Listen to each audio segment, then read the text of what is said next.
Assalamualaikum warahmatullahi wabarakatuh.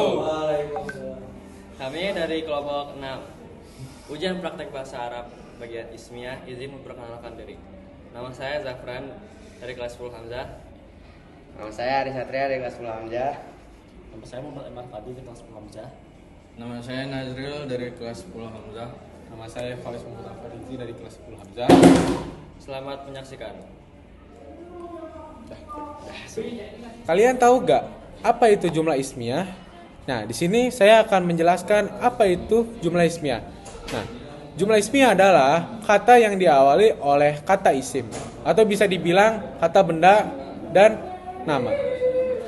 Berbeda dengan bahasa Indonesia atau bahasa Inggris yang wajib punya kata kerja atau verb untuk menyempurnakan kalimat.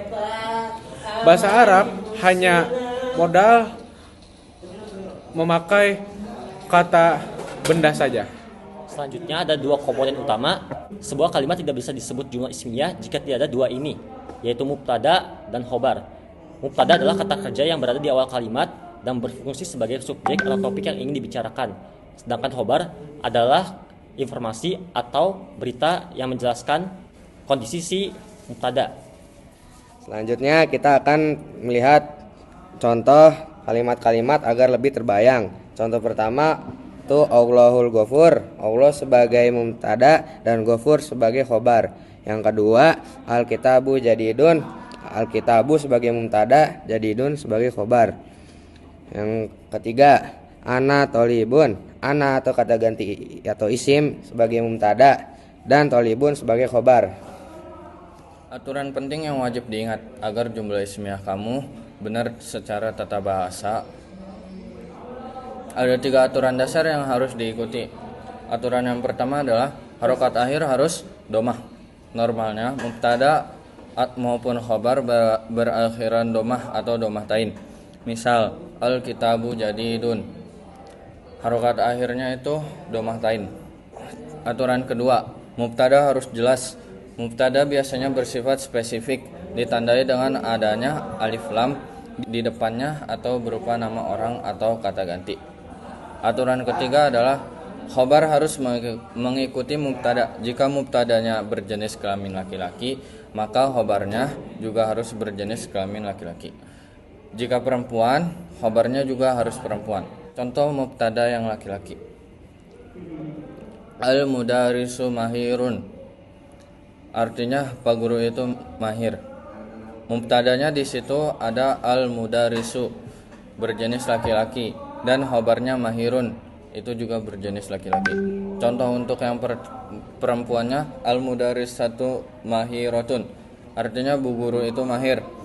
Mubtadanya di situ ada al-mudarisatu dan khobarnya mahirotun itu berjenis kelamin perempuan. Oke, di sini kami akan menjelaskan contoh soal dari jumlah ismiyah.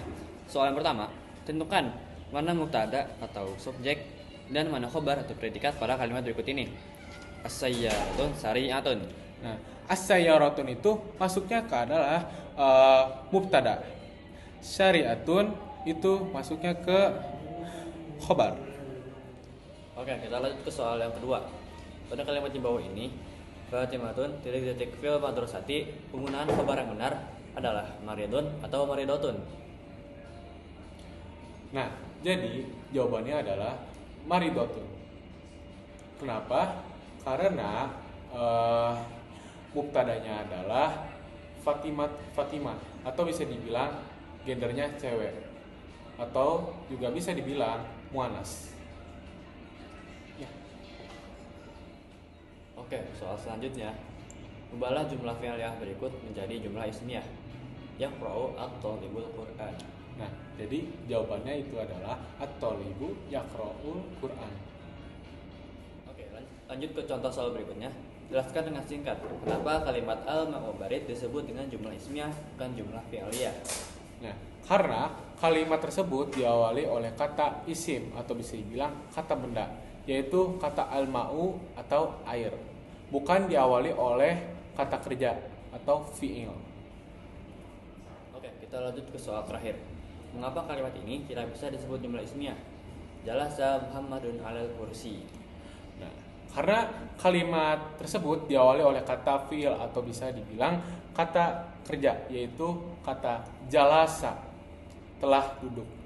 Nah, sehingga kalimat ini disebut jumlah fi'liyah, bukan jumlah ismiyah. Kami dari kelompok 6 mengucapkan terima kasih. Semoga ilmu yang kami sampaikan bisa bermanfaat dan berkah ke depannya. Wallahu muwaffiq ila aqwamit thoriq. Wassalamualaikum